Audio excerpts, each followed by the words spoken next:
कोल India के quarter to का result आ चुका है। यहाँ पे मैंने आपको बेसिक डिटेल्स दिखाई है रिजल्ट की। ये वैल्यूज क्रोर्स में है।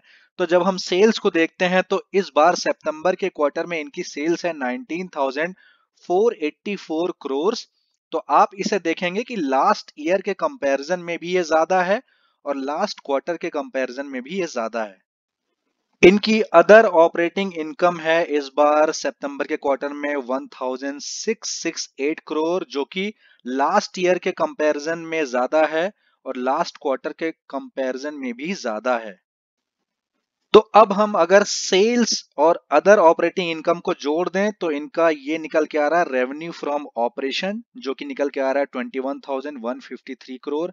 अब अदर इनकम है इसकी 1084 करोड़, जो कि लास्ट ईयर के कंपैरिजन में थोड़ा कम है, लेकिन लास्ट क्वार्टर से जब हम कंपेयर करते हैं तो ये ज्यादा है। तो रेवेन्यू फ्रॉम ऑपरेशंस जो कि है 21,153 crore plus other income 1084 crore. तो ये दोनों को हम जोड़ते हैं तो निकल के इनकी टोटल इनकम आ रही 22,237 करोड़ की, जो कि लास्ट ईयर के कंपैरिजन में भी ज्यादा है और लास्ट क्वार्टर के कंपैरिजन में भी ज्यादा है। जब हम टोटल एक्सपेंसेस को देखते हैं तो लास्ट ईयर था 17,000 और लास्ट क्वार्टर में था, जो कि जून का क्वार्टर, उसमें लास्ट ईयर के कंपैरिजन में कम हो गया था, 16,000 हो गया था। लेकिन इस बार लास्ट ईयर से जब हम कंपेयर करते हैं तो भी ज्यादा है, 18,000 इस बार, और लास्ट क्वार्टर के कंपैरिजन में भी ज्यादा है। अब लास्ट में है इनका प्रॉफिट आफ्टर टैक्स, जो कि आप देखेंगे इस क्वार्टर का है 2,951 करोड़। लास्ट क्वार्टर में था 2077 करोड़। तो ये जो ग्रोथ आई है लास्ट क्वार्टर के कंपैरिजन में, ये है 42% की ग्रोथ प्रॉफिट में। और जब हम इस प्रॉफिट को लास्ट ईयर से कंपेयर करते हैं तो लास्ट ईयर इनका प्रॉफिट ज्यादा था, ये था 3,522 करोड़। तो लास्ट ईयर के कंपैरिजन में प्रॉफिट जो है 16% डिक्लाइन हुआ है।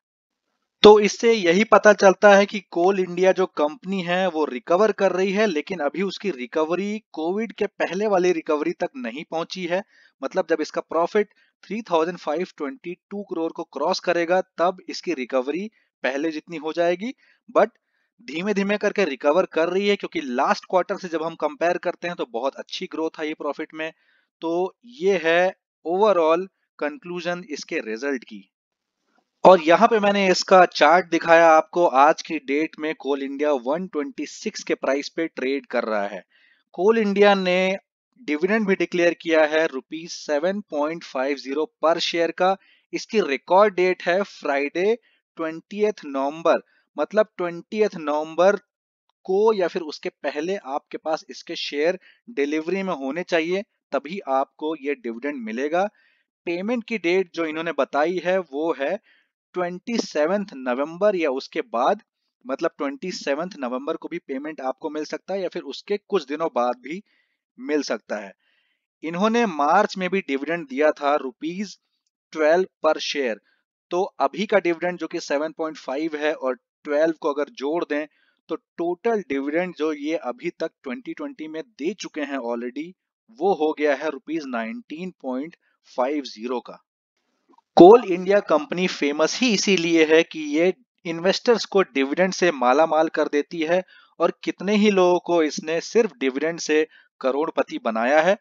तो इसीलिए अगर इसमें आप इन्वेस्ट करना चाहते हैं तो सोच समझ के करिए, क्योंकि यहां से आपको डिविडेंड मिलेगा, लेकिन जनरली इसका शेयर का प्राइस नहीं बढ़ता है, कंसिस्टेंट बेसिस पे उतना ही रहता है। तो आप यहाँ पे ध्यान दें। दूसरा, ईएसजी नॉर्म्स का इसमें थोड़ा बहुत इशू है, जिसकी वजह से फॉरेन इंस्टीट्यूशनल इन्वेस्टर्स इसमें सेलिंग करते रहते हैं और इसी वजह से इसका प्राइस बढ़ नहीं पाता है। तो अगर आपको इन्वेस्ट करना है तो डिविडेंड के पर्पज से ही इन्वेस्ट करें, नहीं तो किसी और कंपनी में इन्वेस्ट करें। और इसी के साथ मैं ये वीडियो समाप्त करता हूं। Thank you for watching this video. Bye bye.